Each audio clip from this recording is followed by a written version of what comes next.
2020 has been 2020.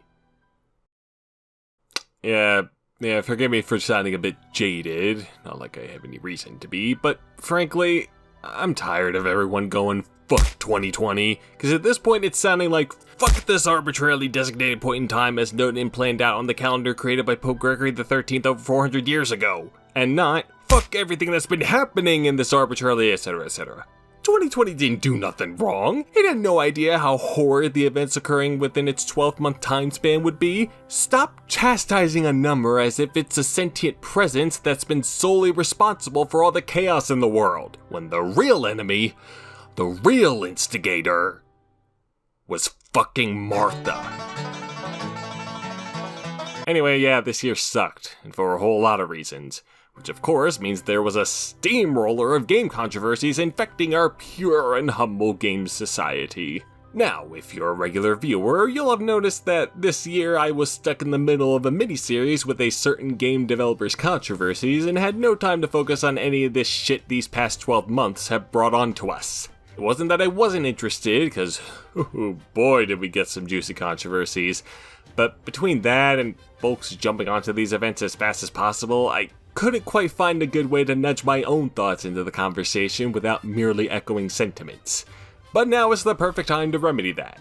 And while I originally went into this video with the goal of bringing this subseries back to its roots, i.e. quick descriptions and thoughts on game controversies I missed out on rather than a semi-deep dive for each and every one, as you can tell, I just couldn't help myself. Okay, enough preamble, fellas and friends. It's time to take a look at the biggest gaming controversies of 2020 that I missed. And to make up for missing all of 2020, I am determined to spend an equal amount of time on each segment this year, even the ones I really don't want to talk about. You can count on that. I will not break this promise like so many others I've broken. I guarantee that this will be done.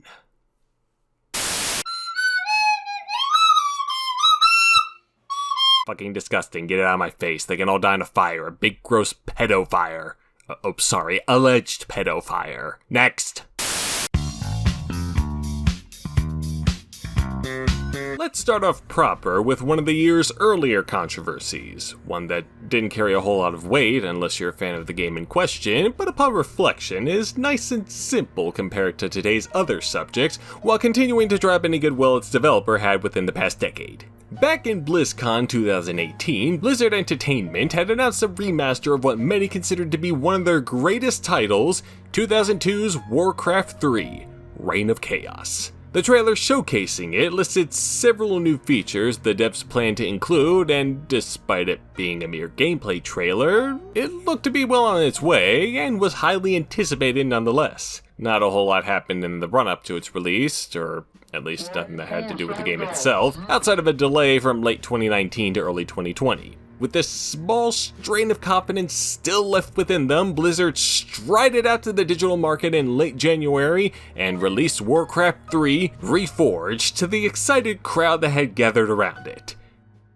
who then promptly threw it right back in their face out of disgust and contempt.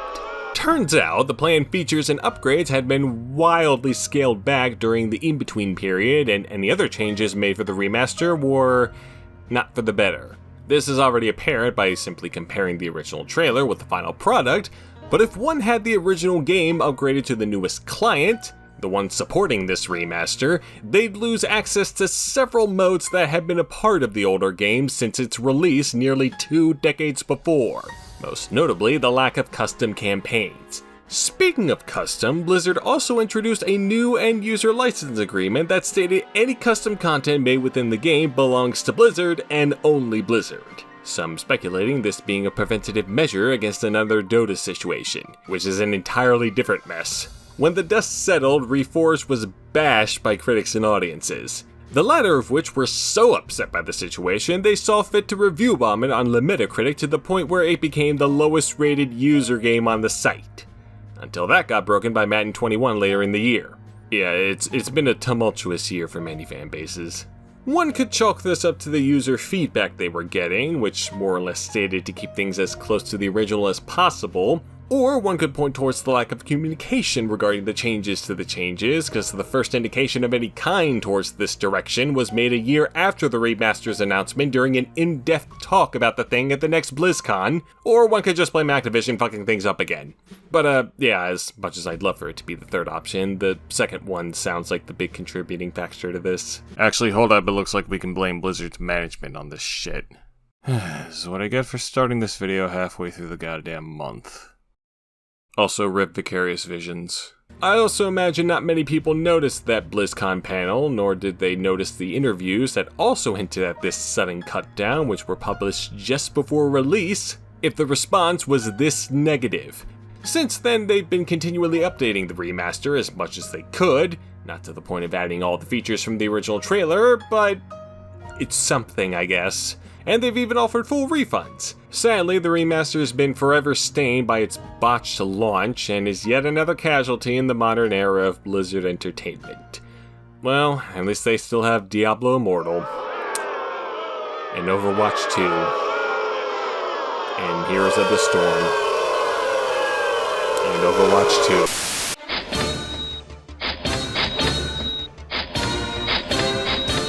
Speaking of Madden, there was a reason it achieved the negative user review milestone, cause EA are a bunch of lazy pricks that will continually squeeze out as much money from the core fan bases for these games as they can. This is also the case for FIFA 21 and UFC 4, the latter of which went the extra mile by displaying short in-game advertisements. Sure, they immediately scrubbed all of those, cause it's the worst goddamn idea since Parler, but seeing as those microtransactions are a continuous feature within these games, and how much money they've earned through those microtransactions, this was always going to be the next logical step, and I guarantee this ain't the last attempt. Hell, in spite of getting those tons and tons of negative user reviews, the new Madden game still sold like hotcakes. If there are more than enough people to buy that thing, then there are probably more than enough people to tolerate this kind of stuff eventually as well.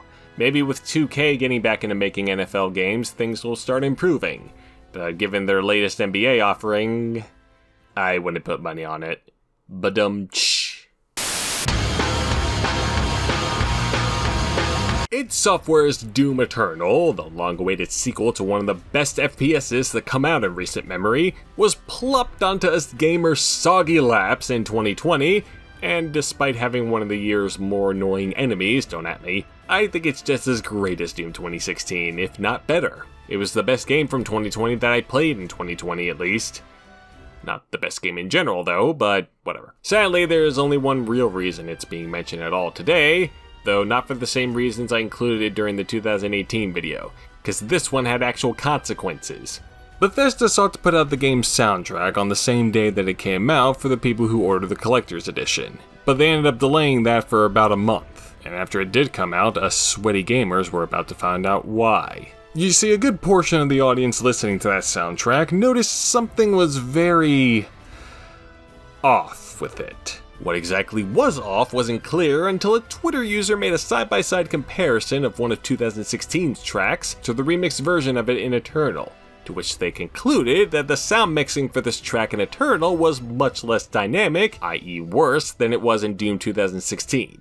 This wasn't the case for every track, but it was consistent enough for users to start throwing questions at the game's composer, Mick Gordon. Cause this discrepancy was very strange considering he did both game soundtracks and in-game they're of very high quality. And in a shocking twist, Gordon said that he didn't mix those tracks, nor did he mix the majority of the soundtrack at all. But this was taken a step further when a Reddit user posted a DM from him where he said that he was likely not to work with id Software again in the future. Oh boy, now things are getting interesting. And they get even more interesting with the response to this revelation from Eternal's executive producer, Marty Stratton. In another shocking twist, Gordon was contracted to make a series of tracks in time for the soundtrack's release, but it was getting antsy as the deadline drew near and Gordon hadn't given them the finished tracks, so they had the game's lead audio designer, Chad Mossholder, mix the tracks on their end just in case. Fair enough, I suppose, but in another shocking twist, Gordon did manage to get a good amount of the tracks to it in time. Not all of them, but more than enough. However, Stratton thought that these finished tracks were not of the high quality that they expected from Gordon, so they combined what they believed was salvageable from Gordon's attempts with what Mossholder managed to make and released that as the soundtrack. Also, thanks to this experience and the comments that followed, Stratton appeared to agree with Gordon's sentiments and stated they wouldn't be working together in the future, which was confirmed by the end of the year with the release of Eternal's first DLC, The Ancient Gods. Yeah, I don't see Mickey G in the credits there. Looking at this, it's easy to go, oh, so it screwed over Gordon with the deadlines and that's why this all sounds like shit. Fuck them, I guess. And call it a day, but it's a bit more complicated than that. Stratton's response certainly put a good deal of the blame on Gordon's lack of punctuality, but if you were rushed to complete your contributions to the soundtrack and you learned that your finished works were mixed together with a bunch of lower quality material, and they didn't tell you about it until the thing got put out, wouldn't you be ever so slightly peeved? If you have as much pride and care in your work as Gordon does, I'd say you would be. It's unfortunate it turned out this way though. Hopefully Gordon gets to flex his skills more comfortably with whoever he works with next. And if you're not as sympathetic, well, at least he didn't go the way of Alex Mauer. Yeah, remember that? God, that was a crazy decade. Except this one's already crazier because of shit like this.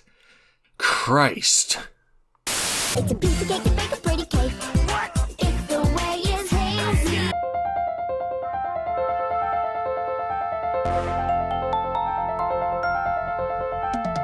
From our home studio in an undisclosed region of Ohio, this is WLBP with your host, Dick Manson.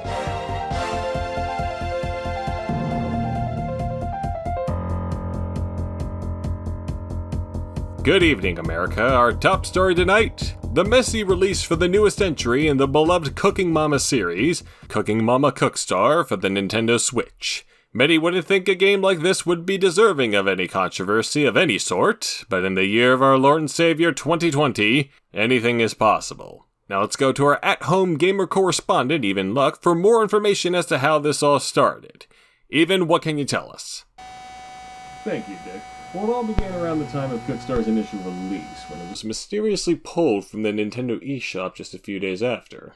After a week or so had passed with no word on why this happened, rumors began to surface from an anonymous source that an ongoing lawsuit between the game's publisher, Planet Entertainment, and the original intellectual property holder for the game, Office Create, was to blame for these circumstances. This was later confirmed when Office Create put out their own statement on the situation, saying that they had originally licensed Planet Entertainment to make this new entry for the Switch, but weren't happy with how it turned out, and that Planet had gone outside of the established agreement by planning to release it on the PS4 as well.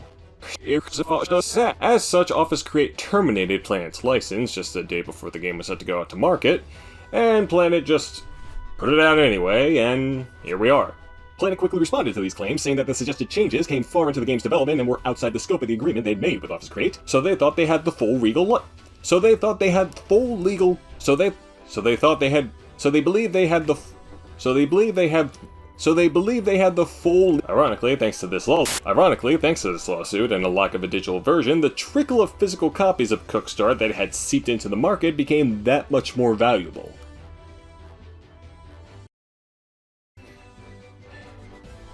Not much was heard since, but then something strange happened. The game started getting regular stock at various retailers, and they were selling it at retail price at that. I even managed to get a copy of my own here. It's like they were giving these things away. Probably why I got 2 of them. We're not sure if this means the lawsuit was settled, or if this is still ongoing and Planet's just trying to milk as much as they can out of this. But perhaps we'll see something within the next year, or never again. That's quite the fascinating story, Even, and during this whole fiasco, there were also several rumors that the game had been embedded with cryptocurrency mining, which, to many, was why the game ran so poorly and heated the Switch up far more than any other game had.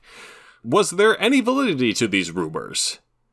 Well, Dick, I can confidently say that these claims, despite information to the contrary from the game's publisher, are simply untrue. This planned implementation was all just mere bluster in an attempt to gain interest from potential investors.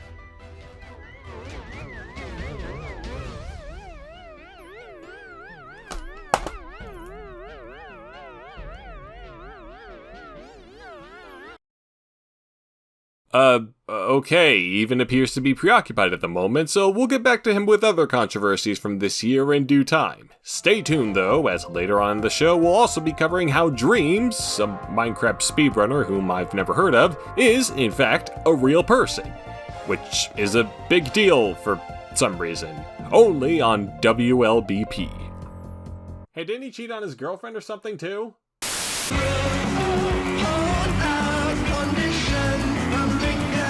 Epic was particularly bold this year, what with them suing Apple and all for their bullshit pay cut policy on the App Store. Don't forget they also sued Google too.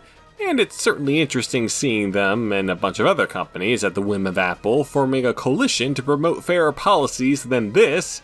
However, I'm not exactly sure how successful this venture will be, nor how this will benefit the non-multi-billion-dollar development companies facing the same scrutiny in the long run. Guess we'll have to see how this turns out in the coming months, so stay tuned for part 2 next year.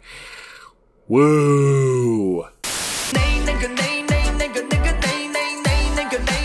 Man, it's about time we got the lull featured in this yearly shindig. I've been well aware of how much shit Riot Games and its milk machine can pull. This year had some choice moments too, but I figured there was only one really worth discussing, i.e. one in which discussing it won't turn the comments into a flame war. At least I hope it won't. Late into the year, the team added a new character into LoL's growing cast, Seraphine, a bubbly pink-haired mage whose backstory and characterization drew heavily from the ongoing VTuber craze of the past few years. Or if you want to be pedantic, it's really just another idol thing. To promote the character, Riot published various social media accounts featuring her and her wacky thoughts, something that isn't entirely new, because AI the Somnium Files did something like that a few years back with one of its characters, but about as novel a way to promote something like this as any, I suppose. A little bit into the promotion though, something shifted. And not in the way Somnium Files did, let me stress that very clearly.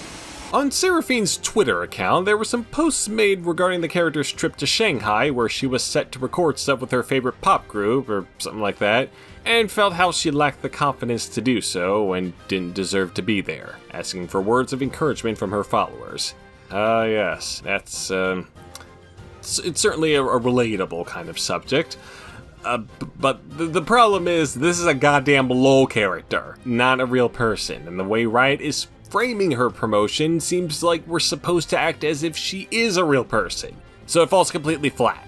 Like, say what you want about those VTubers, but at least there is an actual person behind the face rig, so anyone making similar posts are ever so slightly more sympathetic than Riot's Pixie Mage. This seems to perturb quite a lot of LoL fans, and despite the huge amount of replies that did send encouraging messages, there was just as many that criticized Riot for this approach towards the character's promotion. So yeah, that was a bust, but that pales in comparison to the other controversy Seraphine got attached to. Yep, there's more. After Seraphine was finally implemented into LoL, a Medium post started circling around the interwebs claiming that she was based on the author of said post, who had apparently been in a brief relationship with a Riot employee prior to Seraphine's reveal. Reading through the post, the similarities are certainly detailed, and as expected, the response to it was quite mixed, and also as expected, Riot vehemently denied these allegations, stating that Seraphine wasn't based on any individual and that the employee in question left the company well before the creation of this character. If anything, the character may have been mostly influenced by the senior designer's partner, who also worked at Riot, but Stephanie mentioned she was thinking about a lawsuit anyway, and nothing's been heard since. Yeah, this is kind of muddled, because the similarities are detailed, yet I don't think it's conclusive enough to really go anywhere, and I doubt we'll see anything further from it. Maybe a settlement, who knows. What a bizarre state of affairs for this poor VTuber. What do I owe you? Nothing. It's for free. Free? So, this is it's a thing. Developed by a Chinese company with a name that sounds like something Doodlebob would babble out of its mouth, Genshin Impact took the world by storm with its lovable cast of characters and open-world gameplay heavily inspired by The Legend of Zelda Breath of the Wild. It's also a free-to-play game with several gacha mechanics, but what mobile game isn't these days? With the game already being the 50th best-selling mobile game of all time at time of writing, barely a third of a year into its lifespan, it's not surprising it attracted a bit of controversy. And not just because it looked like a Breath of the Wild ripoff. Seriously, that shit's just getting more and more prominent as the months go on. We got this, we got Immortals Phoenix Rising, we got Decay of Logos, Windbound, Pine, and likely several more games that will be doomed to obscurity in the coming years. I bet none of y'all have heard of those last three especially. Anyway, Genshin Impact caused a bit of an incident when a streamer playing the game discovered that harmless words such as Taiwan and Hong Kong are automatically censored within the game's chat. So yeah, fuck me hoi oi oi, am I right? Well, in this case, it's not like they had a choice, considering they're based in mainland China and have to abide by their content laws. The relevant ones stating games or any media whatsoever cannot contain anything that threatens China's unity, sovereignty, or territorial integrity. Wow, what a nicely ambiguous sounding statement that is, huh?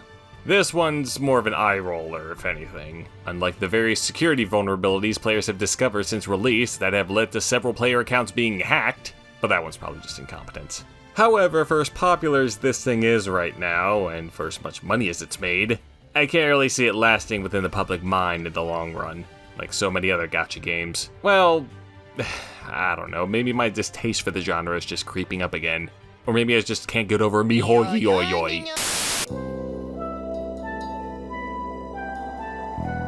So Nintendo had another eventful year. Maybe not as eventful as the previous year, but eventful regardless. And trust me, we'll get to the one that y'all care about, but we got something else to deal with first. Among all the games released in this long-ass year, one of the more popular ones was the newest Animal Crossing game, New Horizons, which by the end of the year became the best-selling Animal Crossing game, the second best-selling Switch game, the second biggest-selling game of all time in Japan, as well as being one of the best-selling games of all time in general. There have been a lot of big sellers this year, I can't imagine why. Anyway, for as much as it sold, it did manage to catch a bit of flack, and not just because some players believed it to be lacking content compared to other Animal Crossing games. Now, this is something a bit more political. You all remember the Hong Kong protests from last year and the incidents within the games industry that arose from those protests? Well, that still continued well into 2020, because even with current events, a few clever protesters used New Horizons' extensive customization for items and clothes and such to protest virtually. The results were several items plastered with images of the movement's frequent targets and, of course, their well-known chant, "Free Hong Kong, Revolution Now." Or the revolution of our times. I don't know, take your pick. They share the same sentiment, fuck off China, leave us alone. Unfortunately, but not all that surprising, this led to the game being removed from sale within China, where it wasn't even available officially, just on gray market sites. Nintendo themselves didn't make any statements regarding this, although later in the year they did put out new usage guidelines which included a particular suggestion: please also refrain from bringing politics into the game. This may have been in response to then presidential candidate Joe Biden's campaign using the game for promotional stuff, but one has to wonder. Even with these guidelines being as vague as it can get though, nothing further came out of this stuff. So with that out of the way, let's move on to the slippy shit. Going back to the Smash community, 2020 hit them hard for reasons other than having a bunch of alleged pedos among their ranks, cause thanks to current events, the usual large tournament gatherings couldn't be held, and this put one hell of a damper on the community, or more specifically, the Melee community. But that all changed after a small team of developers announced that they managed to get the game working online within the Dolphin emulator through a mod called Slippy. This mod perfectly emulated the Melee experience online through a well-made netcode, and the community rejoiced in the news that they can now Melee it up from the comfort of their own homes. A little bit later, the popular Smash tournament organizer, the Big House, had planned to do the yearly Melee tournament through this method, having cancelled the actual tournament earlier that summer, until they got a cease and desist from Nintendo, because they wouldn't be using any official versions of Melee, nor was the mod approved by them in any way whatsoever. This decision triggered a massive backlash to the point where it got its own hashtag, #FreeMelee. And let me emphasize that this didn't just include Melee fans, or Smash fans at large for that matter, but peeps from all walks of life, because it's yet another instance of Nintendo essentially taking down a project that used a illegal version of one of their games. And as per usual, the backlash saw yet another massive debate regarding piracy in video games. Fuck Nintendo, they shouldn't be doing this shit, it's morally unjust. No, screw the people involved. If they can't do this shit legally and legitimately, they shouldn't be able to do it at all. It's always the same shit over and over and over again, and it always goes nowhere. So may as well add my own thoughts onto it. Nintendo's been doing this shit for years with various fan projects, and more notably with MU Paradise and other similar websites housing ROMs with a bunch of their games. And again, it sucks ass whenever they do it, but they can still easily claim their legal right to do so. So yeah, it sucks, but it's nothing really new from Nintendo. Now, there's that, and then there's outright sabotaging other communities for merely wanting to support the big house. Fucking hell, how petty can someone get? Now, if you'll excuse me, I need to tell off these plebs for criticizing this great corporation just because they thought limiting Super Mario 3D All-Stars release till the end of March, even digitally, was a bad idea. I'll show those pugs not to mess with a fan of these ever again. Wreak havoc, beatless, mad traffic, sleek and lavish people.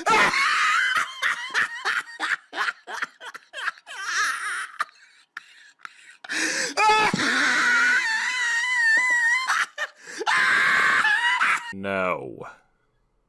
And fix your shit, Twitch. I heard my sister.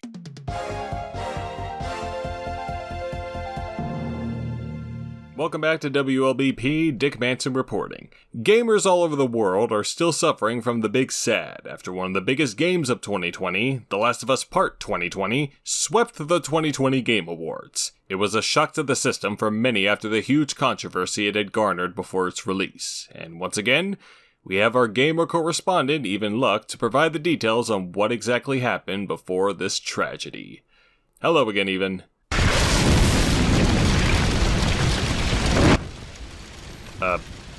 Even, you're live.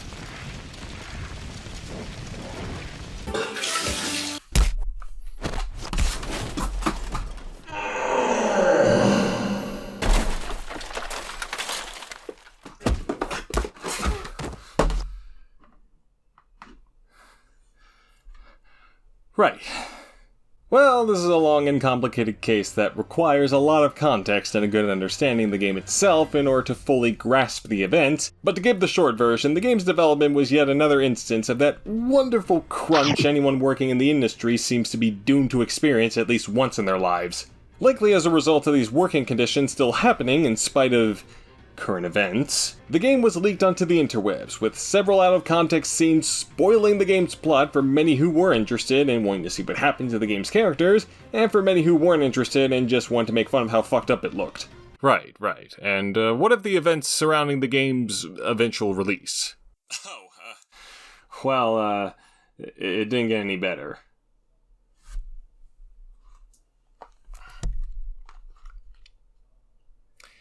Of course, the game was highly praised by critics and saw very mixed reactions from audiences, which means it got metabombed to hell and back. The situation eventually calmed down, until the Game Awards, when things went into full fervor again, as you mentioned earlier, Dick. I see, and I'm sure you have thoughts about the game itself as well, so the million-dollar question is, was all this controversy worth it? Well, see, the thing is, I actually haven't played this game yet. I want to get my own perspective on this before going into the whole controversy, which is why I got myself a PS5 to play it. God, getting this thing was an ordeal in and of itself, with all the scalpers and bots and limited inventory. Regardless, I am working my way towards this game, and you'll hear from me soon enough. That's perfectly understandable. But what are your thoughts on the game? I just said I haven't played it yet. So have half the people shitting in or praising it to the high heavens in this conversation. Just give us something.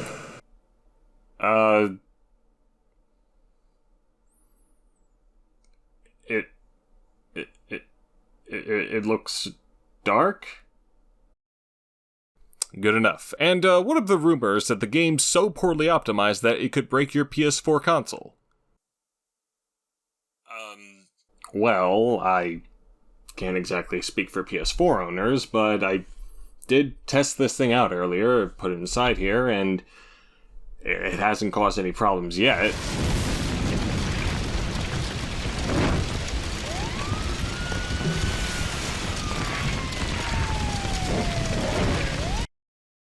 Well, once again, it appears Evan's preoccupied with something at the moment, so we'll return to him after the commercial break. But not before we mention our sponsor for today's news, thanks to the good people at Game Explain. Wait, we dropped them? What happened? How much an hour? Christ. How long do you think that was gonna last? Alright, it's no issue, let's just default to the other one. Before I forget, let's mention the sponsor for today's video, WikiBuy. If you shop anywhere online, you should use Wiki. It's not Smash Geist or Burnout Crash, not Mario Party 6 or Ultra Smash either. Yep, it's back here again, and no, I still haven't played it. I do have it, and the re-release at that, Persona 5 Royal, but I'm being smothered with a bunch of other games right now, and I don't need to add a long-ass RPG into the equation. That said, Royal did catch a bit of flack earlier last year because the localized version planned to change up some of its more controversial scenes, specifically the ones involving the two homosexual gentlemen hitting on one of the side characters, Ryuji. In the original game, after they do the whole flirting thing, they take him off screen to do things. And then they show up much later in the game to try to do more things. And yeah, we get it. I don't think using the only outwardly LGBT folk in the game for that was a good look, but I'm sure it was a lot funnier on paper. Anyway, the fact that they even were going to change these scenes in Royal made the usual crowd with this sort of stuff angry as hell, but they would be pleased to know that in the final product, the scenes really didn't get changed much at all. These guys still kinda sorta hit on Ryuji and drag him off screen, but this time it's because they thought he would look good and, drag. And the other scene plays out mostly the same as well, as far as I can tell, so yeah, just slightly change the context and that'll make everyone happy, right? No. Regardless if you wanted this changed or didn't want this changed, I think we can all agree that if you're just gonna end up half-assing the whole ordeal, you may as well have just left it alone to begin with. Furthermore, fucking re-release Trauma Team on PC, you goddamn sloths! Also, check out the video I did in that game earlier. Plug. What the hell is wrong with you tonight? God, the AAA industry just keeps giving each and every year. And Ubisoft probably had the worst year of them all. I mean, you had this bullshit, and then that Tom Clancy game featuring a terrorist organization that used certain imagery evoking a certain movement that were certainly busy this year. For all the right reasons, might I add. That Breath of the Wild ripoff they made that's tanking on the sales charts, among other underperformances and disgusting reveals. Well, at least the independent scene stayed quiet this year. What the hell is wrong with you tonight? Okay, I stand corrected. So crazy that such a legacy was brought down this quickly thanks to the main dev throwing a temper tantrum over people learning he's a creep. Fucking sucks for Skullgirls fans, and for anyone who liked Indivisible. Man, I remember when that thing got announced. Hopefully Future Club will be able to fully remove themselves from that implosion, and thankfully stuff like this didn't happen again. What the hell is wrong with you tonight? Son of a bitch. Okay, let's actually talk about this one, because I had a dartboard up with these past 3 controversies, and this is where the dart landed. During the late summertime, Sony ran their little State of Play event, which featured various upcoming PS4 titles, including a cool-looking beat-em-up called Eon Must Die.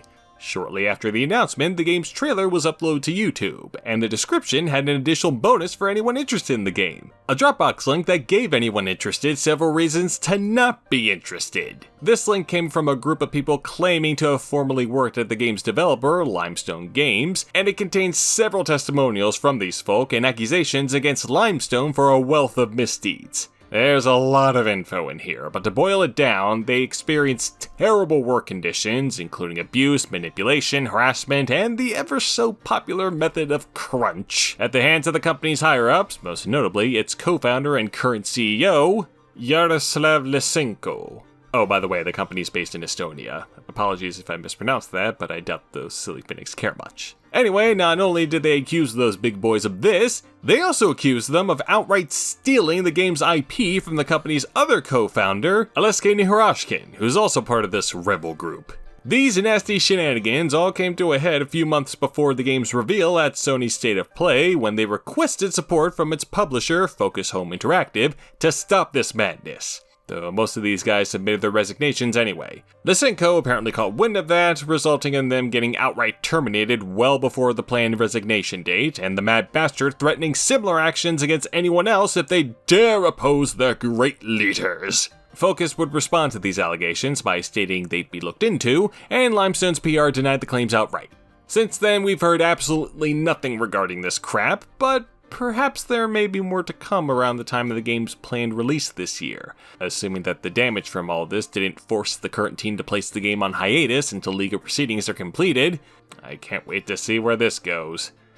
Yeah, that's pretty much the slogan for this goddamn series. I can't wait to see where this goes. I can't wait to see where this goes. I already know where this is going, and it ain't gonna be pretty.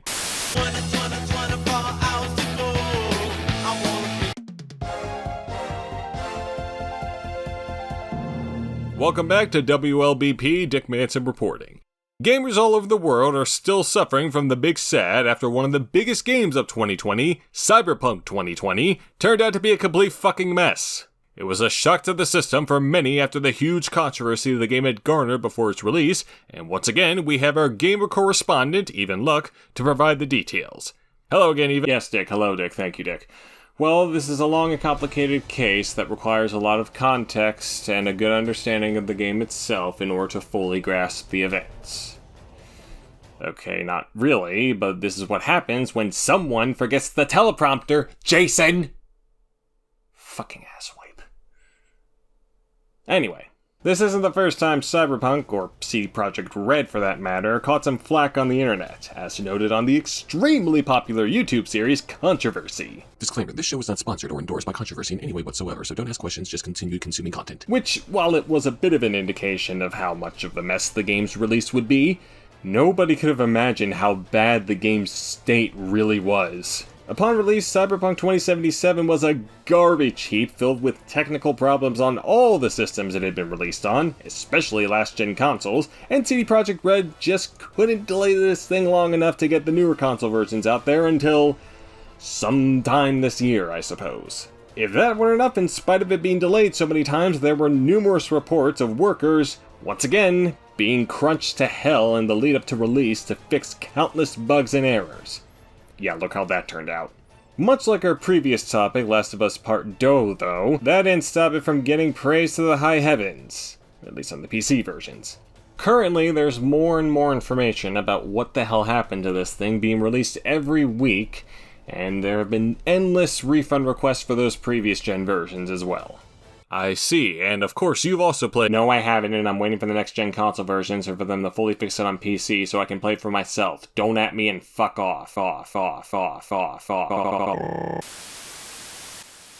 Okay, fair enough. Well, that concludes our reports for today, folks. Join us tomorrow for a review of the long-awaited re-release for one of 2019's most controversial games, Devotion, sponsored by the good people at GOG. What? Wait, what do you mean they pussied out? They just posted that. What the fuck? Man, what a crazy year it's been. I just noticed that there's 2 discs in this thing. A data disc and the actual play disc.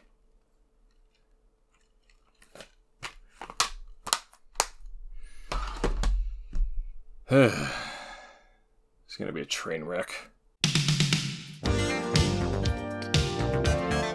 Alright, that should do it.